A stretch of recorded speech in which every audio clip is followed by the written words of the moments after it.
last 24 hours. Powered by Yiddish24, provided to you by The Click.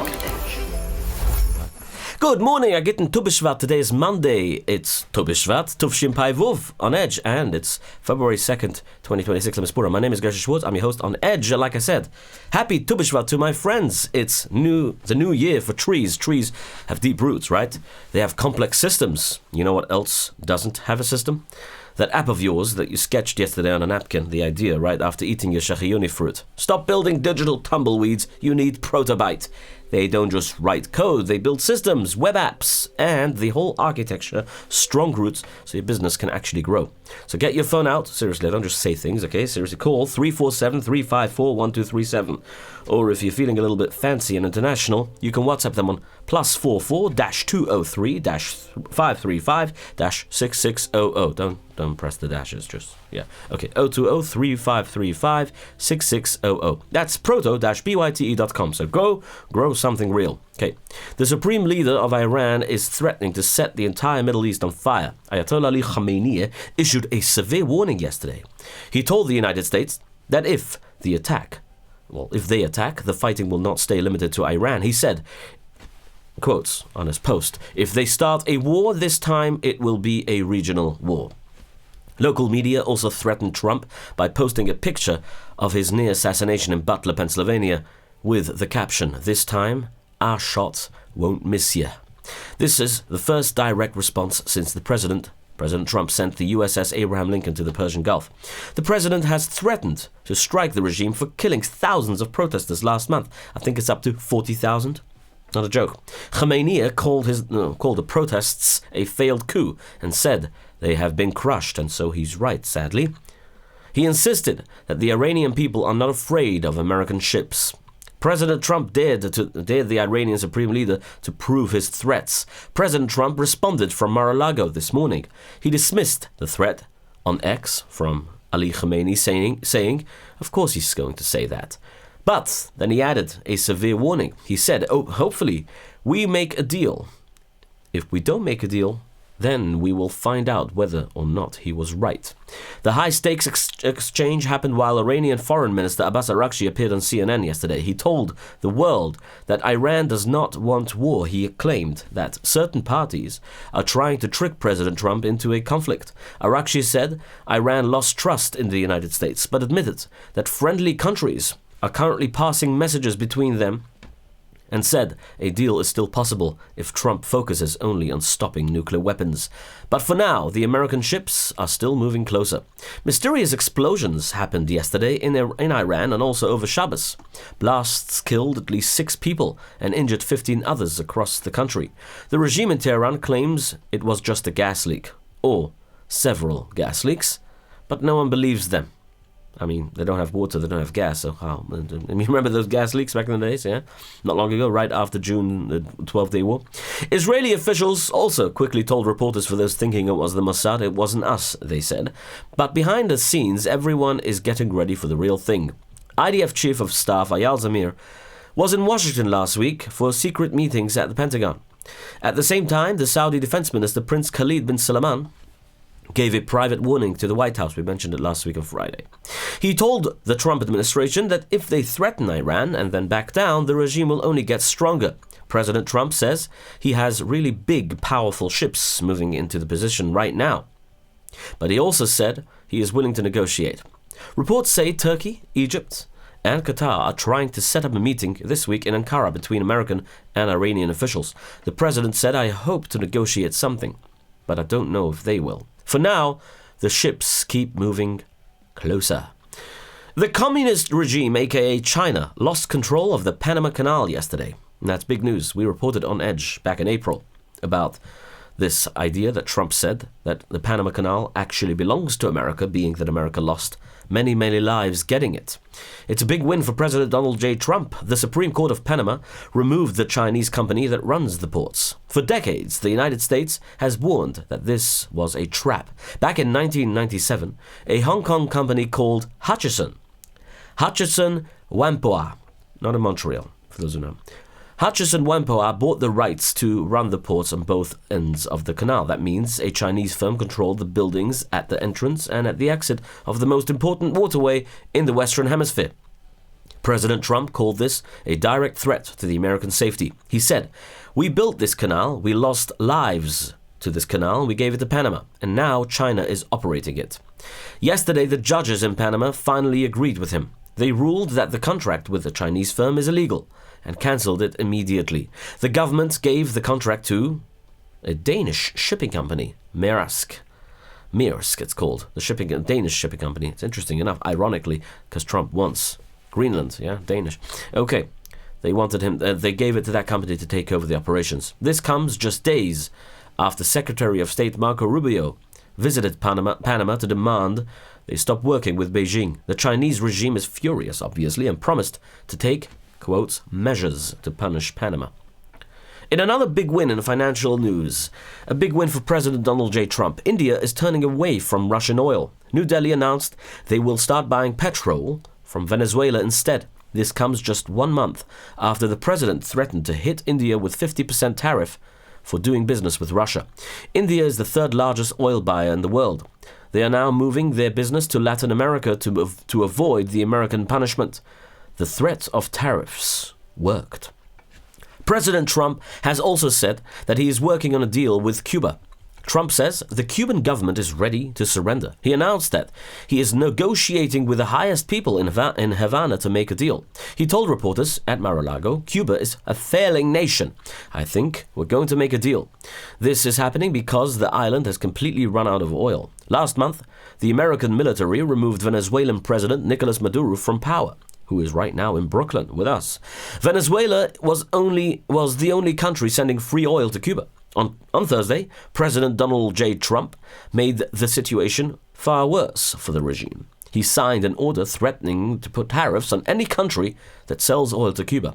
Mexico immediately, because of that, stopped its shipments to avoid the tax. Secretary of State Marco Rubio says there is no choice, or the president of Venezuela would say, Marco Rubio says there is no choice but for the regime to change.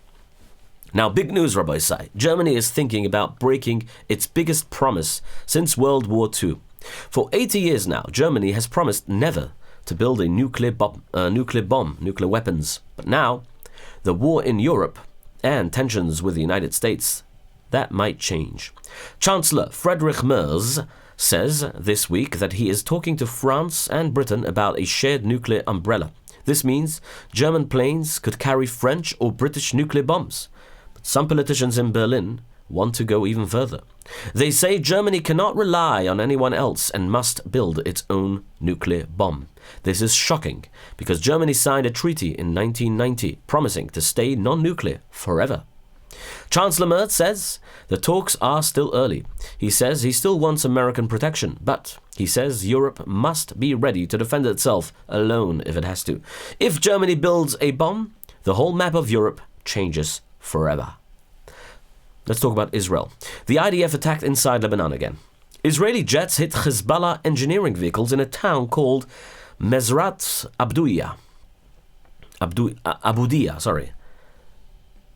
Mazrat Aboudia. The military says the terrorists were using the trucks to rebuild their bunkers.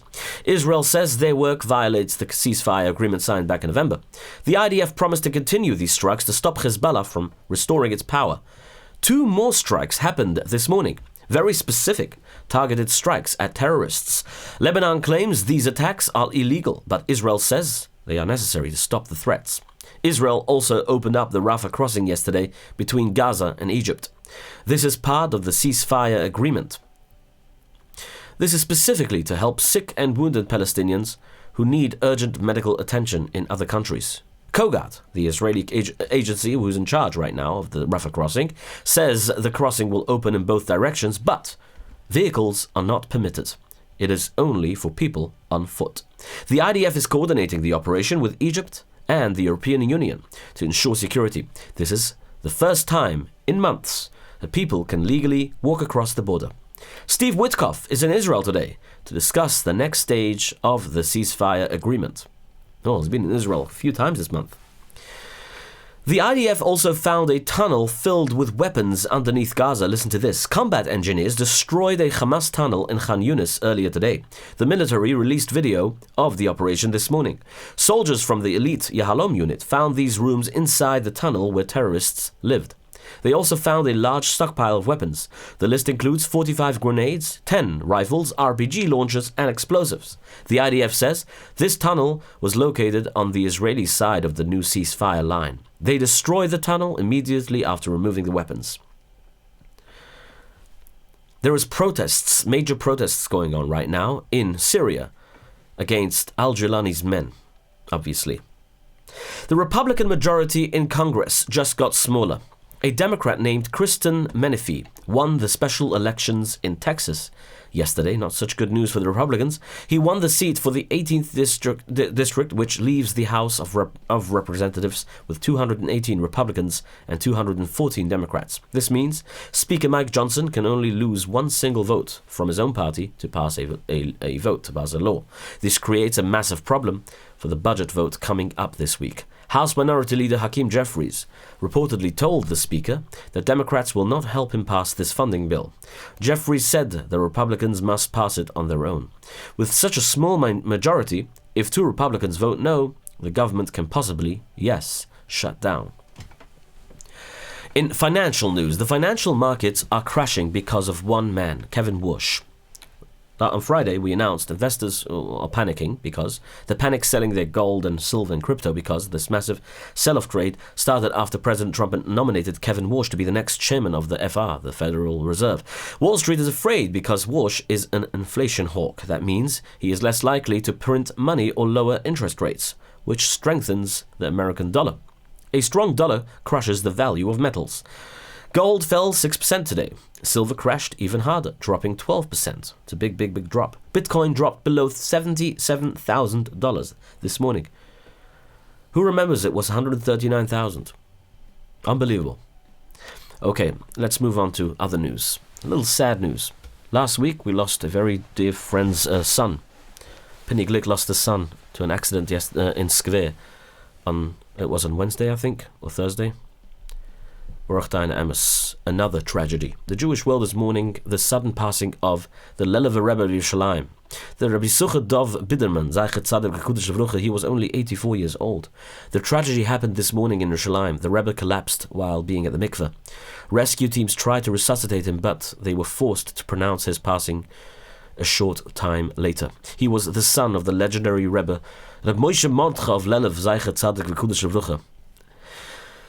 Thousands of Chassidim are gathering now to go for the Levaya in Yerushalayim and HaKodesh. May his neshama have an aliyah. And may we only hear good news and for them to be a Melet Yosher for all of us here on this planet. The record-breaking cold weather is not giving up. New York is facing its longest stretch of freezing days in history. The cold even arrived in Florida. People are going there for vacation to get some sun, right? It snowed in the Sunshine State over Shabbos. Orlando International Airport stopped every single flight yesterday. The air was so cold, 24 degrees Fahrenheit, that it set off the fire alarms in the control towers. The system thought there was a fire and shut down the runway. Interesting. Looks like the cold steam is that strong. North Carolina also had record-breaking snow. They say it's going to continue for another 2 weeks at least. Okay, my friends.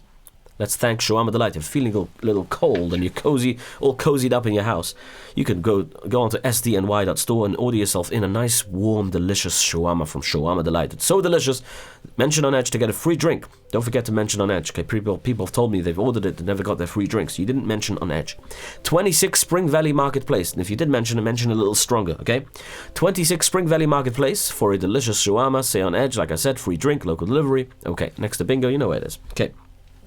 I want to thank our sponsors, YS Capital Group. If you have a building and you want to invest in that building, borrow some money, call them. Call them for a direct, fast approval. The answer is always yes, they say. 718-831-2168, YS Capital Group.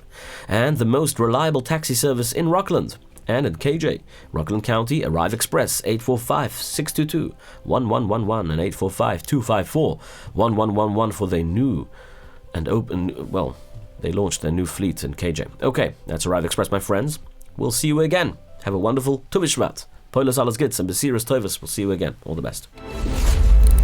Your daily report of the news of the last 24 hours, powered by Yiddish24, provided to you by The Click.